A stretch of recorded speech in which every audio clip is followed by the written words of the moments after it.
UC Khairpur जूसे में हिकिड़ो ग़रीब फ़क़ीर सिफ़त इंसान फारूक भट्टी क़त्ल थियो आहे राति जो 9 बजे। उन क़त्ल जे इल्ज़ाम में असांजो हिकिड़ो उस्ताद आहे अब्दुल सत्तार खिची, पूरी उस्ताद बिरादरी उनखे ॼाणे थी, हिकिड़ो फ़र्ज़ शुनास उस्ताद आहे।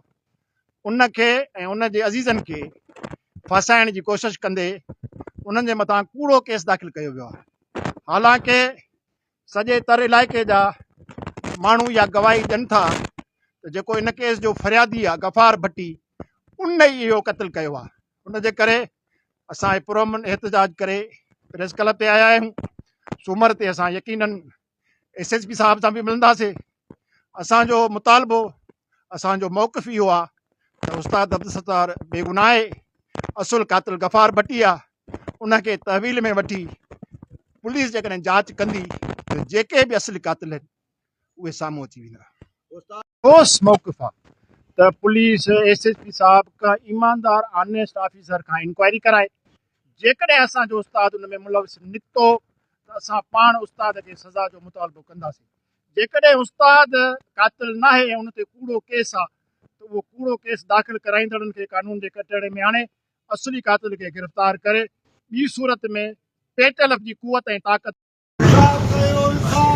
साईं अब्दुल सत्तार खिची सां इंसाफ़ कयो। साईं अब्दुल सत्तार खिची सां इंसाफ़ कयो। जिंदाबाद। बंदि कयो, बंदि कयो।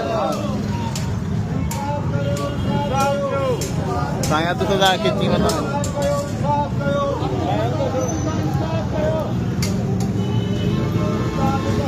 जिंदाबाद। फारूक भट्टी जा असुल क़ातिल, फारूक भट्टी जा असुल क़ातिल। साईं अब्दुल सत्तार खिची मथां कूड़ा केस, साईं अब्दुल सत्तार खिची मथां कूड़ा केस। उस्ताद जी बेहुरमती, उस्ताद जी बेहुरमती। जिंदाबाद। बंदि कयो, बंदि कयो।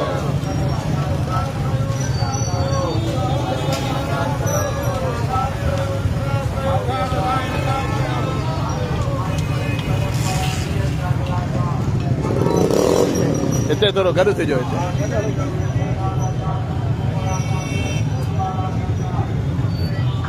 फारूक भट्टी जा असुल क़ातिल, फारूक भट्टी जा असुल क़ातिल। उस्ताद अब्दुल सत्तार मथां कूड़ा केस, उस्ताद अब्दुल सत्तार मथां कूड़ा केस। फारूक भट्टी जे खून सां, फारूक भट्टी जे खून सां उस्ताद अब्दुल सत्तार जे मथां कूड़ा केस।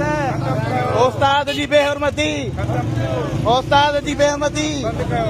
उस्ताद अब्दुल सत्तार मथां कूड़ा केस।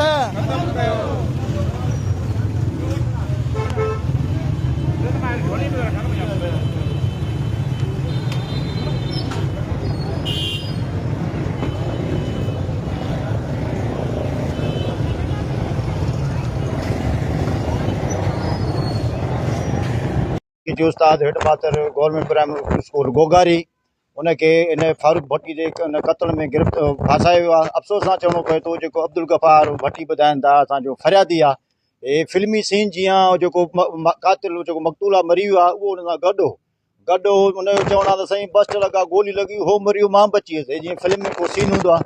अफ़सोस सां चवणो पए थो उन जो ज़मीन जो उते मसइलो हुयो, उनजे करे राति जो टाइम 9 बजे डायरेक्ट ॿिए ॾींहुं वञी 4 नाला कंहिं मां 4 नाला सुञाता आहिनि। इहो काथूं जो कानून आहे। राति जे टाइम में ऊंदहि में उहो हिकिड़ो हलाइण वारो मोटरसाइकिल हलाइण वारो बची थो वञे, हो पोयों वेहण वारो मरी थो वञे। असली क़ातिल उन माउ खां कल्ह इंटरव्यू वठो आहे टाइम न्यूज़ वारे, उनखे पहिरियों इहा ई ॻाल्हि कई त मुंहिंजे पुट जो क़ातिल जेको आहे इहो गफ़ार भट्टी आहे। पोइ हूअ कुराड़ी माई उनखे वठी ॾाढा सटा ॾेई वरी कहिड़ा बयान ॼाणा आहिनि। पुलिस खे बि सभु ख़बर आहे, पोइ ख़बर न आहे छो इहा अख बि ॾकी वेठी आहे।